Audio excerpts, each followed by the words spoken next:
Სამთრის შემდეგ ზუგდიდისა და ხობის რაიონის რამდენიმე სოფელს მგლის ხროვა შეესია. მტაცებელმა ცხოველმა მოსახლეობას მსხვილფეხა პირუტყვი გაუნადგურა. ზოგიერთი ოჯახი და მგლებმა 3 სულზე მეტი მსხვილფეხა პირუტყვი გაიტაცეს. გარემოს დაცვის სამაგალოს ბიუროს გადაწყვეტილებით შექმნა სპეციალური მონადირეთა ჯგუფი, რომელიც მგლების განადგურებაზე ემუშავებს. ჯგუფის წევრებმა ერთი მტაცებელი ცხოველი უკვე მოკლეს. მოსახლეობის თქმით, მგლები აფხაზეთის ტერიტორიიდან გადმოვიდნენ.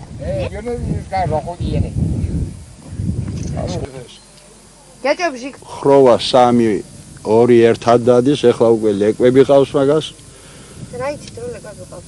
ვიცი, ჩვენ შეხვდა პირდაპირ ძაღლები შეგვიჭამა. 2-3 ძაღლი ძალიან ისაა ცუდად. და როცა ლეკვი ყავს, პირდაპირ ძაღლზე რა კაცზეც მიდის.